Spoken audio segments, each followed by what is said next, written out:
Hello everyone and welcome to this special discussion at a time election fever is spreading across Sri Lanka.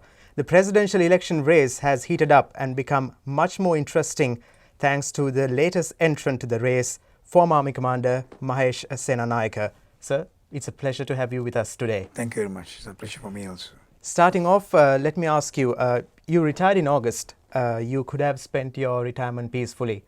What made you come forward into the political arena, not just into politics, but to come forward as a presidential candidate? In fact, after my retirement on the 18th of August this last month, very frankly, I never had an idea of getting involved in politics as such in a direct way, what's happening today. But after the retirement, I was thinking for myself, what I have done and am I really satisfied to the country? I could say I was satisfied.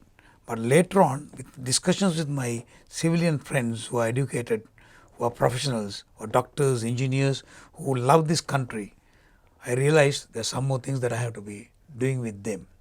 Then I found this organization which I am representing today is an alternative to find a solution for changing of the system which has failed for the last 71 years. That was the very reason that I decided. Then I asked myself about my children. After commanding an army for 2 years and 2 months and serving the army for 38 years and being a part of the war for 30 years, can I tell my children this country is not safe? Can I tell my children this country is not progressing? Please go away. I cannot say that. If I feel like that, how about the general public? That is the very reason I decided to get involved in an organization which can make the change in this country. So I am a part of the change. Well, those who came into power in 2015 also campaigned on a similar platform about bringing about change. You too speak about change in the political culture in Sri Lanka. How different is your promise from that given by those who came into power previously? The main difference is the organization that I am representing is a collection of many groups who are civilian fronts, civilian forces. We are not a political party. All the others, since they had political parties of their own, they had to work on their agendas and their interests and their obligations to the party and the members of the party or the rulers of the party. But in this case, I am appearing and coming out as an independent or a candidate who does not represent the party. So I firmly believe the president of this country, to resolve all these issues and bring the change, he should be an independent. He should not belong to any political party. That is the main difference. After our victory, still I will not be a part of a party, political party. Of course, I will be leading the same organizations to march forward from there. That is the major difference. I think people will understand the words that they used during 2015 are not valid today. So we are coming out with different values which is really required. Speaking further on political parties and their agendas, if we look at the north and the east, there are certain political parties that claim to represent the people, the communities in those areas. As a person who has served in those regions, what are your thoughts about what do these people actually want and what is your promise to them? My explanation on that is the poor, our own brothers and sisters who live in the north and east especially, they are not asking for sun and the moon.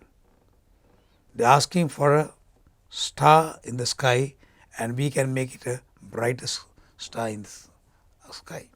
So I have served many years with them and I have seen their aspirations. I have felt their aspirations. They are asking for to address the basic issues that they are going through. As I said, it is not the sun and the moon. So definitely, as the president of this country in future, I have a feeling towards those people who have suffered for last 30 years and still suffering because their grievances were not addressed in the right way by the existing parties. So since we do not have a party, we don't have any racial issues in this organization.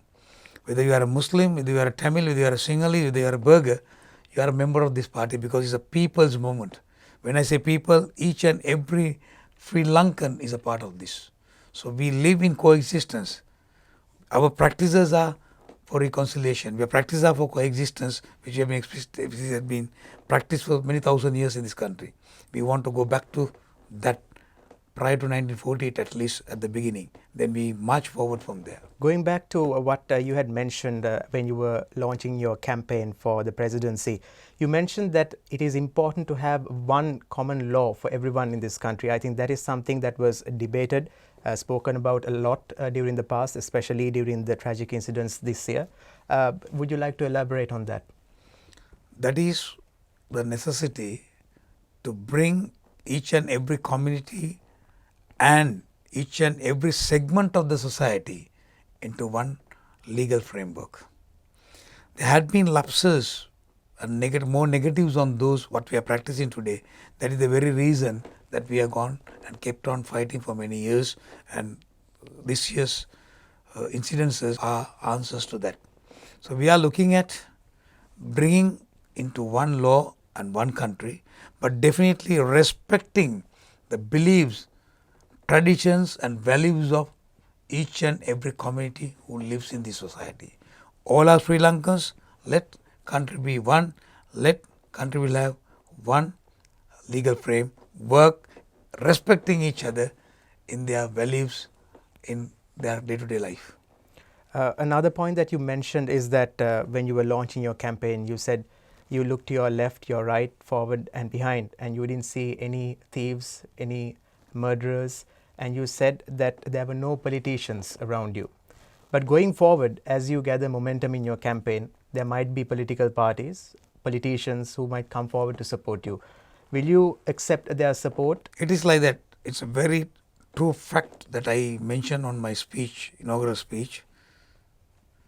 Question is, how do you define the politician?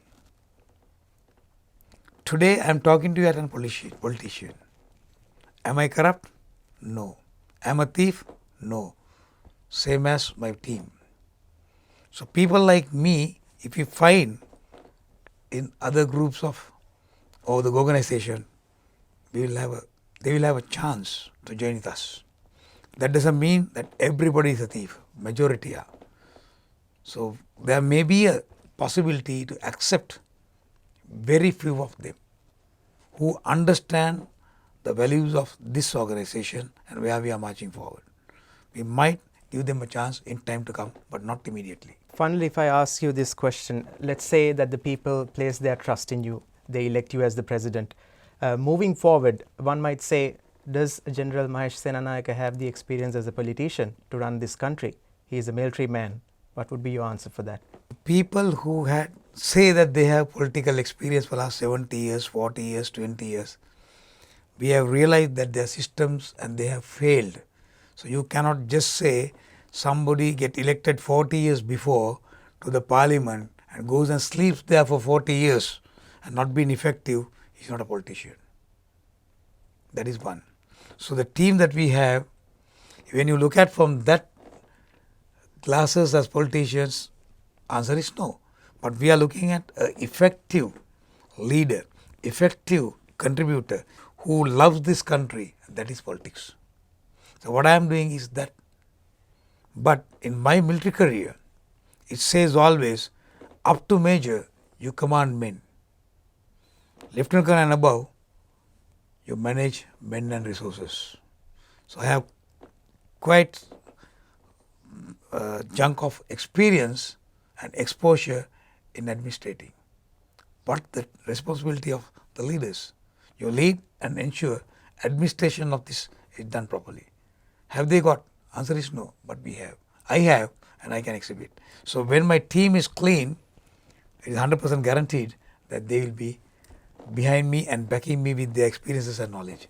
Well, on that note, we conclude this discussion. Thank you very much for being with us, General Mahesh Senanayake, the presidential candidate of the National People's Movement. We wish you all the very best in your campaigning. Let's meet up very soon. Thank you very much.